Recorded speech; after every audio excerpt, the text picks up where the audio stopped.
Hi there. Today we're going to talk about a very interesting topic, which is what do you do when you need to apply for H1B and you are in a master's program studying computer science? What is the best option for you? So let me set this up. You are studying computer science master's and you're trying to find a entry-level software engineer position at Amazon, Microsoft, or Google. And you find it difficult because none of these companies are hiring. So I offer, based on my experience, a path that may help, but so far it hasn't worked with my friends. So I will relate it to you. I still think it works. And my thesis is that if you are a master's student in computer science and you just transition to become computer engineering, it might actually behoove you to apply for a job in technical account manager or technical sales engineer. Why is that?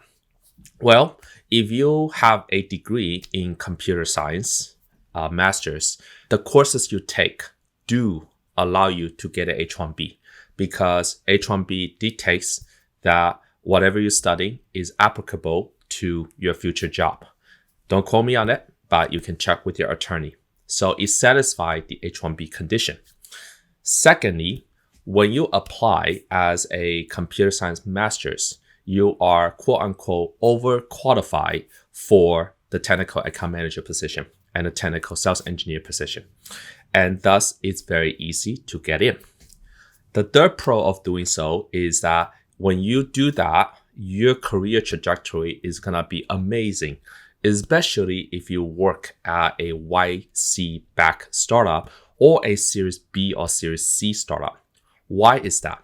Well, let's assume that you know SQL and you know basic Python programming. You come in, you are competing with other technical account managers that don't know programming. And then all of a sudden, you can quickly do a SQL query to find the information you need. When you see a bug, you know very quickly what is the root cause.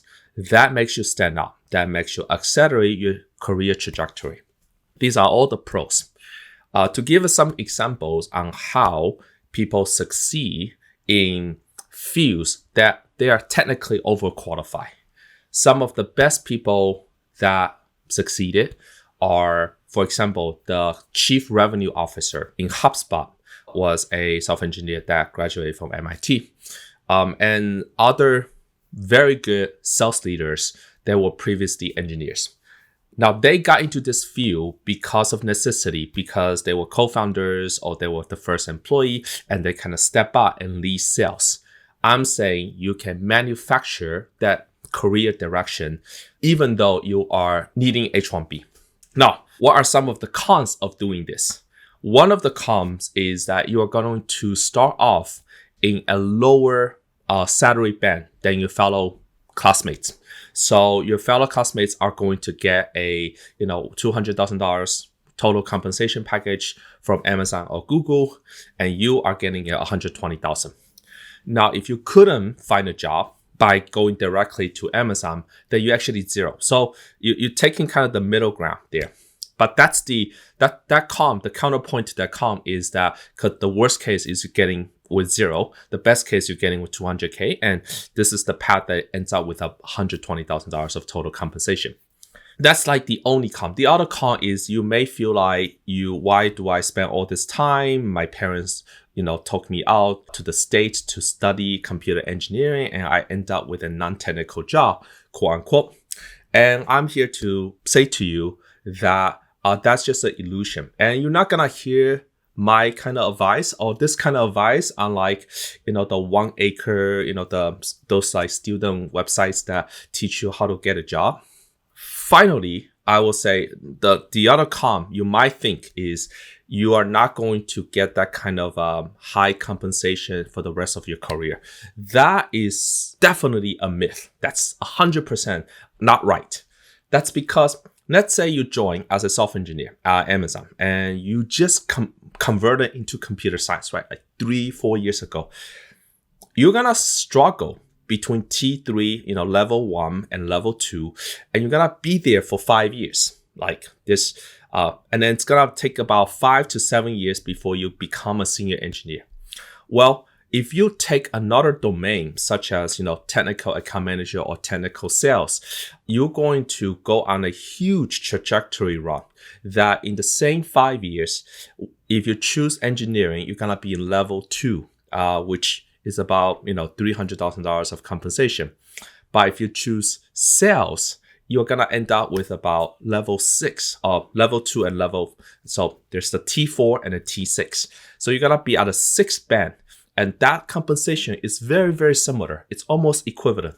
And so it's a hack of choosing a field, a direction that you are quote unquote overqualified for.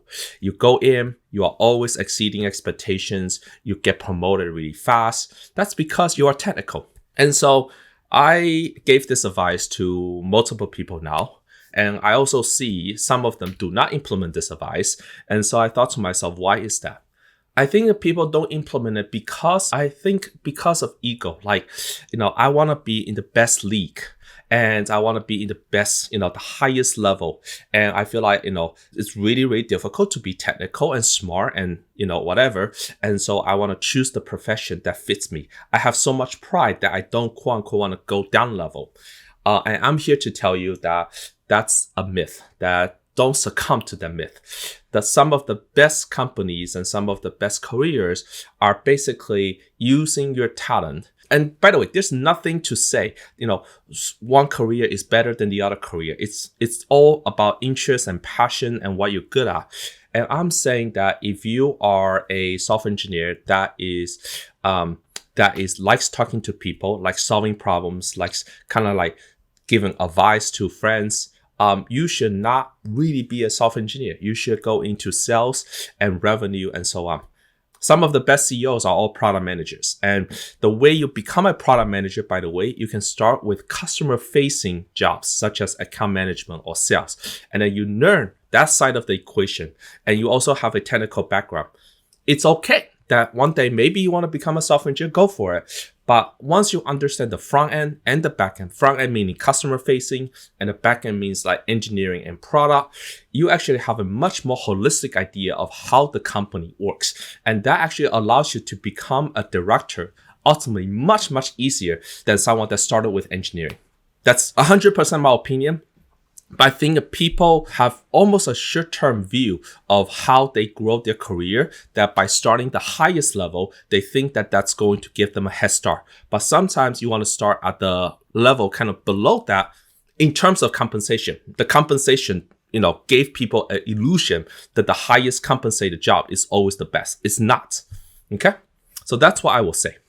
And then if you want to worry about the downside of choosing a path that's just based because your peers are choosing, consider this. Once you get into a job as an entry-level software engineer in Amazon, it is incredibly difficult to be a senior staff engineer at any of those companies. And the people that I know that made it to the very top in software engineering, they don't always come in communicative. They learn communication. They learn politics. They learn these things as they go, but they are amazing software engineers.